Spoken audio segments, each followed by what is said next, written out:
আপনি ফেসবুক ব্যবহার করছেন, সাবধান হয়ে যান। কিভাবে আপনিও কিডন্যাপের শিকার হয়ে যেতে পারেন। হ্যাঁ, এমনই রীতিমতো চাঞ্চল্যকর খবর আমাদের কাছে উঠে এলো। ফেসবুক ব্যবহার করে প্রায় 90,000 মহিলা কিডন্যাপ হয়েছেন, এমনই দাবি মুর্শিদাবাদ জেলার সাইবার ক্রাইম বিভাগের। আজ মুর্শিদাবাদ জেলা সুপারের নির্দেশে সাগরপাড়া থানার এলাকায় মানুষকে সজাগ সচেতনতার বার্তা তুলে ধরেছিলেন বাল্যবিবাহ সহ সাইবার ব্যাপারে। কি বলছেন সাইবার আধিকারিকরা এই 90,000 মহিলা কিডন্যাপের ব্যাপারে, চলুন আমরা শুনে নেব। ফেসবুকের মাধ্যমে প্রায় 90,000 মেয়ে কিডন্যাপ হয়েছে। ফেসবুককে ইউজ করেই 90,000 মেয়েকে কিডন্যাপ করা হয়েছে। তো যেসব মেয়ে বা ছেলেরা আছে তাদেরকে বলবো, বাইরে থেকে কোনো অজানা কেউ যদি ফ্রেন্ড রিকোয়েস্ট পাঠায়, কেউ কোনো রকম ভাবে সেটাকে একসেপ্ট করবে না। আর আরেকটা নতুন দেখা দিচ্ছে, আমাদের থানায় এসেছিল ক্লাস 6-এ পড়ে একটা মেয়ে, 12 বছর না 13 বছর বয়স, ক্লাস 6-এ পড়ে। মেয়েটার মায়ের মোবাইলে ইনস্টাগ্রাম করে।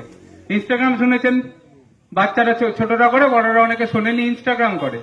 মেয়েটাকে একটা অ্যাকাউন্ট থেকে ফ্রেন্ড রিকোয়েস্ট এসছে, নাম বান্ধবীর নাম করে একটা রিকোয়েস্ট এসছে, বন্ধু এসছে।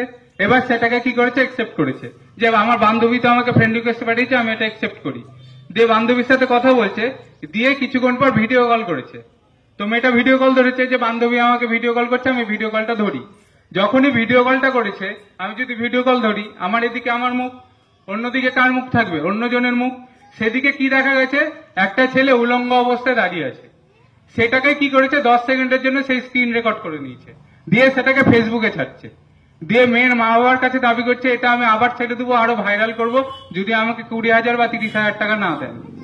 তো বাচ্চাদের হাতে বলে না যে মোবাইল দিতে হয় না, তো কিছু কারণের জন্য বলছি বাচ্চারা এগুলো বোঝে না। ক্লাস 6-এ পড়ে আমি কি বুঝবো, অতটা বোঝার ক্ষমতা নেই। যে 10 সেকেন্ডে যদি ভিডিও হয়ে যায়, মুখটা যদি এদিকে থাকে, অন্যদিকে যদি কোনো একটা বাজে ছবি থাকে, সেটাতে সবারই সম্মানহানি হয়, সে ছোট হোক বা বড়। তো মোবাইলে যদি কোনো আননোন জায়গা থেকে রিকোয়েস্ট আসে, যাকে চিনেনি না, তাদেরকে কাউকে একসেপ্ট করবেন না কোনো সময়। আপনাকে ফোন করলো, ফোন করে বলছেন আপনার নামেই আধার কার্ড নাম্বার এটা, স্বামীর নাম এটা, বাড়ি এখানে, অ্যাড্রেস থানা এখানে, সব বললো, সব মিলে গেল। আপনি বললেন হ্যাঁ। তখন বলবে আপনার 1 লাখ টাকার একটা সোনার গয়না বিদেশ থেকে আসছিল আপনার নামে, সেটা কাস্টমে বা দিল্লি এয়ারপোর্টে বা কলকাতা এয়ারপোর্টে আটকে গেছে। তখন আপনি ভাববেন বা একটা সোনার গয়না পাওয়া যাবে, বা একটা 5 লাখ টাকার কোনো গিফট পাওয়া যাবে, খুশি হয়ে গেলেন। দিয়ে বললেন ঠিক আছে নিবো, আমি কি করব? বলবে যে কাস্টমে আটকে গেছে, কাস্টমের টাকা চাইছে, 10,000 টাকা বা 15,000 বা 20,000 টাকা চাইছে। তো সেই টাকাটা আপনি আমাকে পাঠিয়ে দেন, ব্যাংক অ্যাকাউন্ট ডিটেলস দিল, পাঠিয়ে দিল। আপনি কি করলেন, একটা সোনার হার বা 2 লাখ টাকা বা 5 লাখ টাকার জন্য কি করলেন, 10,000 টাকা পাঠিয়ে দিলেন। আবার কিছুক্ষণ পরে ফোন করে বলবে রাস্তায় আসছিল, ট্রাফিকে আটকেছে, রাস্তায় আসছিল, সিআইডি আটকেছে। এরকম চলতেই থাকবে।